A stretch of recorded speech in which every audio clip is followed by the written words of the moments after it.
Hey, it's me, MLB. Here is chapter 13 of Rapid Fate Online, and this one is titled Some Interesting Conversations.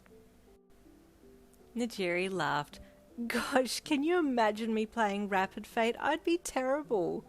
You can't be worse than me, you sighed internally. I bet Tamaki would be amazing at it, Mirio said excitedly. I can see you being a good gamer for some reason, he said, turning to the shy boy beside him. Tamaki hung his head, the tips of his ears going bright red. I don't know, he whispered. You won't know unless you try, Mirio said encouragingly. What would I be? Tamaki whispered again, his head still lowered. I don't know, Mirio replied, thinking hard. Your best friend, Nigeria, and Mirio all discussed different things about Tamaki that he'd be good at, finally settling on Butterfly Tamer as a new class that they had made up, which was supposedly a high level of Beast Tamer. I'm pretty sure that class doesn't even exist on any gaming platform, you thought. Hey, wait, sorry, I'm a little slow today, but why Butterfly Tamer and not some other animal? You asked. Because Tamaki loves butterflies, that's why, Nigeria replied. Your eyes widened. Do you like butterflies, Tamaki? You asked him, as his soft eyes slowly looked up at you. He nodded. Just the mention of butterflies was enough to bring him out of his shell a bit. Butterfly? No, surely not, you thought as you scanned his pretty face. You stopped. You were about to say, there's a player in RFO named Butterfly, but then you remembered that you weren't supposed to know anything about RFO, so you just bit your tongue. Everyone was looking at you. Suddenly you felt embarrassed and you blushed heavily.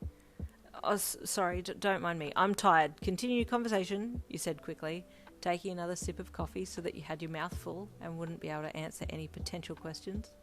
Slowly, Mirio and your best friend went back to discussing the game, and you sighed with relief internally.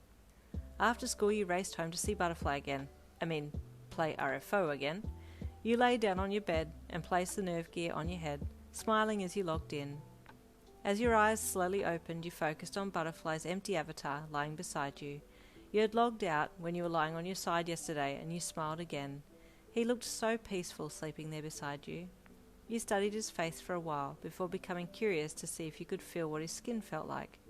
Gingerly you reached a hand out and poked his cheek gently. Soft, you thought. You touched him again with the tips of your fingers, letting them trace gently from his cheekbone to his ear. I can even feel warmth, you thought. Just then he woke up and you jumped violently, quickly ripping your hand away. He looked across at you. Hi, On, he said with a smile. Then his face fell as concern took over. Are you okay? You look a little red in the face. Oh, no, I'm fine, you said quickly, freaking out that he may have felt you touching him. Want to farm some harder monsters today? He asked hopefully. Oh, sure, you said, quickly sitting up, realizing that he hadn't felt you at all. We'll go into the forest today, but first would you like to buy a dagger to use? It could come in handy, he asked as he sat up as well. Okay, and also I need to pay that nice player back who works downstairs too, you said. I definitely have enough money now. I'm glad, he replied, getting off the bed and putting his cloak on before flicking the wide hood up and over his head. Let's go. You smiled and followed him out of the room. Butterfly opened the door to the restaurant downstairs and let you in first before following and standing off to the side to wait for you to talk to the player who had lent you mahi for the first night's stay. Thankfully, she was there. You paid her the 95 mahi and thanked her profusely for her kindness. She was grateful you repaid her, but she kept glancing over your shoulder at the cloaked figure by the door. Hey, is that Butterfly? She asked, jerking her head in a small upwards motion in his direction. Yeah, it is, you said with a smile, not looking over your shoulder. Oh, he's so cool. Do you two know each other? She asked. No, not in real life. I met him a few days ago. He's helping me get a handle on this game. Oh, you're so lucky, she whispered. I'm a huge fan of his. I've seen him fight before, and he's so flippant amazing. I just can't. I've only ever seen one fight of his, and I didn't even see him move. It was that quick, you replied. Right? She hissed in awe. Oh, what I wouldn't let his character do to mine, she said suggestively with a slight groan. You could feel your cheeks heating up. Oh, what do you mean? You do know that you can get it on in RFO, she said plainly as she looked back at you. You can take your clothes off and get to touching and stuff. Yeah, but you can't, you did some interpretive hand signals. Do that, can you? She gave you a sly smirk. You want to make a bet that you can't? Oh my god, you gasped. VR sex is possible? Of course it's possible, she laughed. I don't know if it would feel the same as in real life, though. Well, I'm not planning on doing any of that anyway, so...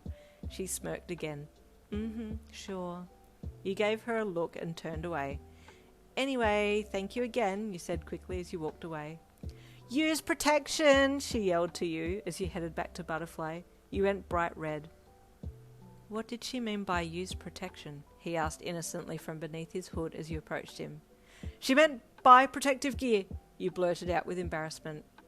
Oh, that's not necessary, On. You have me. I'll protect you, he said calmly. Oh, God bless his innocence, you thought. Oh, thanks, Butterfly, you replied quickly as you grabbed his wrist and led him out of the restaurant, face still glowing red from embarrassment. And there ends Chapter 13. Stay tuned for Chapter 14 coming tomorrow.